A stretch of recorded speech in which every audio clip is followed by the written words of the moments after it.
About 500 years ago, an English ship anchored off the coast of Massachusetts. It had about 100 people on board. They built a settlement near the coast called Plymouth. A large tribe of Native Americans lived near the settlement of Pocanacut. One day, a man from Pocananctus came to the English and said, "Hello, how did Pocananctus speak English? And what is the secret that Americans want to hide from their children? What events led to the beginning of the American War of Independence?" The second British colony in America was Plymouth. The first was settled on the coast of Massachusetts, 700 kilometers off Jamestown. It was called Plymouth because the port in Great Britain from which its settlers sailed was named Plymouth. The majority of the first settlers of the colony were a particular Christian sect, who later were called pilgrims, meaning a religious people on a holy journey. Since this sect did not have religious freedom in Britain, these pilgrims in 1620 left the British port of Plymouth and, through the sea route on the ship Mayflower, proceeded to America. After a 65-day journey, these people anchored on the coast of the U.S. state of Massachusetts in December 1622. Among the Mayflower passengers were women and children. While settling here, these people made an agreement among themselves. They agreed that the people of the colony would make their own laws, but remain loyal to the Crown of Britain and practice their particular sect of Christianity. The colony was a happy start in the lives of these sicklers and their generations. But at the very beginning, many troubles fell upon them at once. The first problem was that when they got there, it was very cold. The wooden huts they had cut down for themselves failed, and the cold wind pierced through the cracks of the wood and penetrated to their bones. Another major difficulty was that the land around the colony was so sandy that making it cultivable was impossible, so farming could not be done here. So the settlers soon had an acute shortage of food. The third trouble that befell them was that disease spread in the colony, and soon half of the people of the colony, i.e., about 50, died. The rest of them were worse than the dead. When the plans failed, people from these religious backgrounds hoped for a miracle. And see, one day this miracle happened. That is, the area where the Plymouth colony was located was also inhabited by a powerful tribe of Native Americans. It was later called the Wampanoag by the British under oppression. The natives came to their aid when they saw the destruction of the Plymouth colony. The first person who came to meet the people of this colony was the religious leader of the Pocahontas, Samoset. He had learned the English language from English fishermen who came to the coast, so she knew English and she said hello to these people from Plymouth. Samoset was a key member of the team Pocahontas sent to help the Pleiadians. They came to save the British, but their sympathy was not entirely free. The British had firearms, i.e., gunpowder, etc. While the Pocahontas wanted similar weapons to fight their enemies, the king of Pocahontas, Massasoit, contacted the British for that matter. The British also got ready to be their friends and war with their enemies for survival. But before this war, they wanted to know how to grow crops in sand. So Native Americans replied, "From fish manure." Yes, Native Americans used to bury fish in the sand, cover them with sand, and grow crops on that. And these fish were used as fertilizer for this crop. On the advice of the natives, the British started to grow corn with fish manure, and in no time, beautiful fields of corn were growing around the Plymouth colony. Thus, the fish manure showed the miracle the people of Plymouth colony were eagerly waiting for. It was jubilation time for the British, but for that, they had to do another task. They were to eliminate the enemies of Pocahontas that they had promised. On the night of August 14, 1621, a group of Pocahontas joined the British and attacked a village of their enemies. The British rained bullets on the village. Suddenly, dozens of sleeping Native Americans slept for hours and died. The English and Pocahontas returned to Plymouth, drenched with victory, and celebrated the first harvest. Today, no one knows the actual date of this celebration, but it was celebrated between September and November in 1621. The three-day celebrations had different games and fighting exercises. And this is the celebration that later became known as Thanksgiving, meaning the British were thanking God for their success. Only 50 Britishers were at this celebration, against numerous Native Americans. Their king, Massasoit, participated in this feast with 90 of his people. These Native Americans also brought with them 5 hunted deer, wild fruits, etc. The British served their guests large chickens, turkeys, and other foods. This grand celebration was over the dead bodies of these other Native Americans they had killed, and they had also befriended Pocahontas and the English for a time. But Pocahontas and the rest of the Native Americans of this area were to pay a heavy price for this short peace and friendship in the long run. After the success of the Plymouth colony, many settlers came here from England and continued to spread in the area, which is now called New England, where they settled. When the British gained a foothold in these coastal areas, they started working on the agenda of enslaving the Native Americans. Then there was a war that left no doubt that the British wanted to be masters and not friends of the Native Americans. In 1636, just 15 years after the founding of the Plymouth colony, the British invaded another powerful tribe of Native Americans, the Pequots. This battle was led by British commander John Mason. John Mason set a fire to a large village of the Pequots tribe, in which about 700 women, children, and old men were trapped. All these people died alive in this fire. Till the end, these people kept calling for help, but no Englishman showed mercy to them. At the helplessness of Native Americans, Commander Mason scornfully said that God was laughing at those who were enemies of God and his followers and had turned them into a burning oven. God's judgment against the unbelievers filled the place with dead bodies. Then John Mason counted the bodies and tweeted, "This is God's just judgment." Another British commander, Underhill, who was involved in the massacre, justified the killing of women and children by saying that sometimes religious books declare that women and children should die with their parents. Then, many other Englishmen justified this incident and presented its explanations. American Holocaust author David Steinert quotes Cotton Mather, a New England religious leader who wrote about this incident in his book Magnalia Christi Americana. Just in an hour, 500 to 600 barbarians disappeared from the world on which they were a burden. So, with these kinds of explanations and excuses, the British used to try to justify their cruelty and still do. In this war, which lasted for about a year, the Pequot tribe was completely wiped out. All their villages were burned. The surviving ones were tied with ropes and thrown into the sea or sold as slaves. When the tribe was eliminated, the name of this tribe was removed from the redrawn map of New England. A river in Connecticut that used to be called the Pequot River was renamed the Thames River. On the bank of the same river, there was a town named Pequot, which was renamed New London and is still established with the same name. But the destruction of the Pequots tribe was just the beginning. Almost 38 years after this incident, another major war ended the last hope of independence for Native Americans.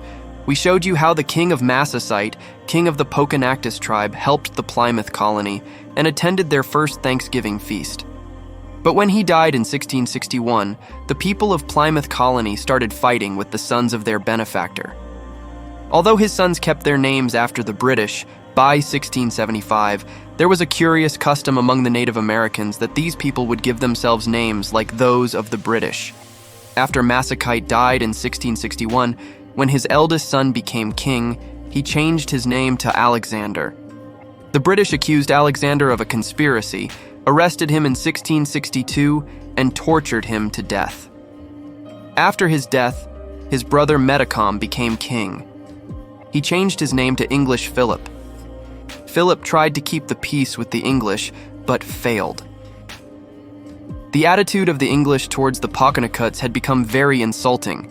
They had begun to command the Pocahontas. Then, the Pocahontas would buy arms from the British and give them their lands in return.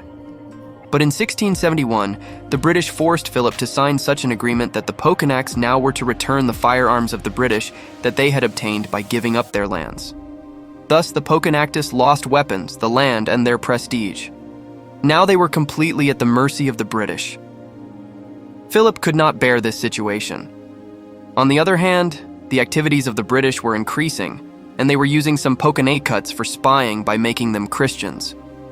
In June 1675, the body of one such spy was found. The Plymouth colony blamed the killing on Native Americans and killed 3 people. This incident also provoked Philip, and he put his foot down for a decisive battle with the English. The war between Philip and the English is called King Philip's War, and this war lasted for 1 year, from 1675 to 1676. Philip's War was the last Native American war of independence. Philip and Pocahontas fought this battle bravely. It was necessary as it mattered to their life and death and their future generations. But their position was very weak. The British had guns against them. Native Americans were like empty-handed. They had already returned their guns as per the agreement. The few guns they had captured from the British or procured from Dutch smugglers and the French were insufficient for the war. So they had to fight their last battle relying on weapons like archery. The British had an edge when the fight began, and the natives began to wipe out. Using the old tactics, the British set the villages of the Native Americans on fire.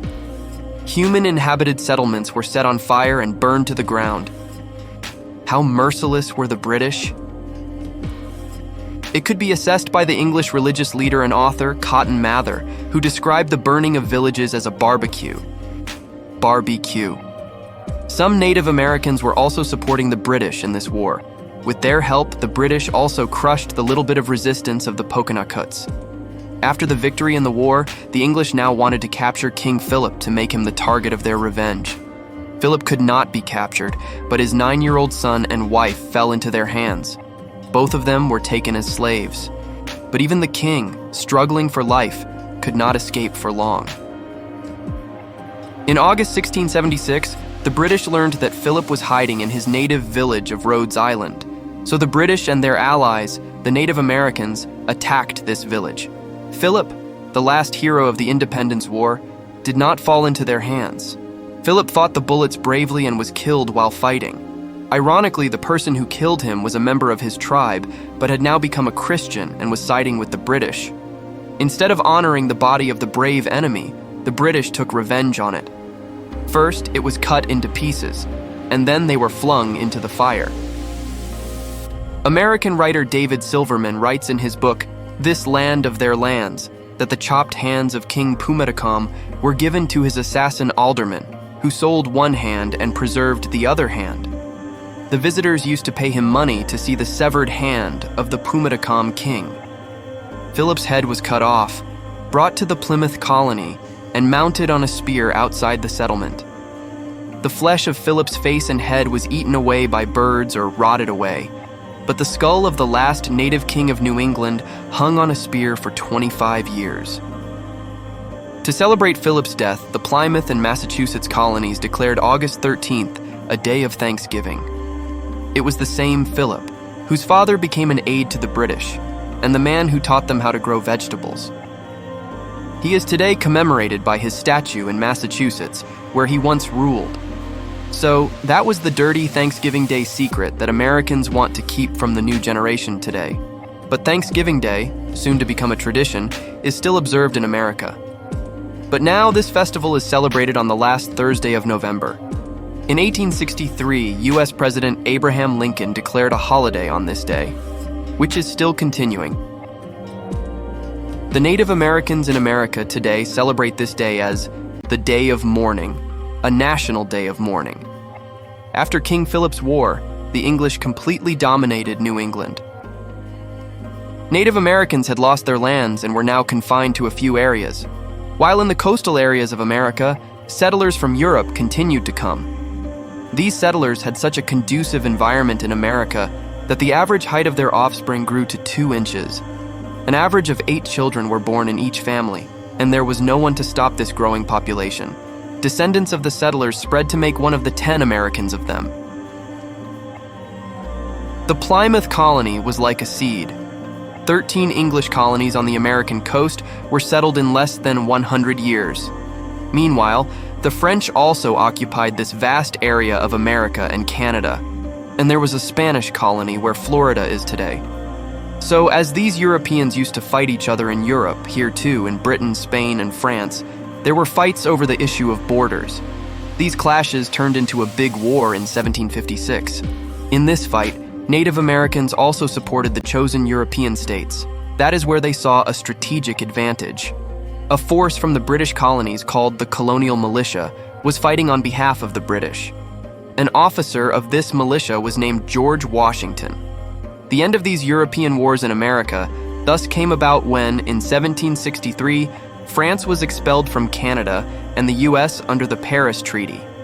All the French territories of Canada were taken over by Britain. French territories in America were divided between Great Britain and Spain. The British occupation of Florida under the control of Spain was also recognized. Some areas of the Native Americas, which were independent until then, also went under British occupation. Thus, the British power extended beyond its 13 colonies to the entire region. It was the height of British rule in America, the peak time. But at the end of the 7 Years' War, the British Empire made two mistakes that sealed the end of its power in America. The first mistake was that Britain, to make up for the war losses in money, imposed new taxes on the American colonies, especially a heavy tax on the import of tea. Britain imposed taxes but did not give parliamentary seats to the American colonies. The second mistake was that Great Britain banned the entry of European settlers into the territories taken from France, and they reserved these areas only for the Native Americans, also called Red Indians. That is, only Native American tribes will be settled here. To protect the lands of the Native Americans, Britain also transferred European settlers near Indian reserves in the American colonies to other places. These two steps of the British Empire, the imposition of taxes and the dislodging of Europeans for settling the Native Americans, enraged the English in the American colonies, and rebellion began to take root in their hearts. The rebellion started in Boston, about 70 kilometers away from the Plymouth colony. Then a painting was published in an American newspaper, and the sparks of rebellion turned into the flames of freedom. This painting founded a new nation, and the United States of America was born.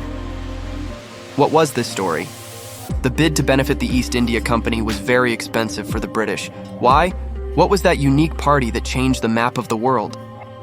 All of this will be shown in the next series of History of America. Subscribe our channel, press the bell notification, like and share the video.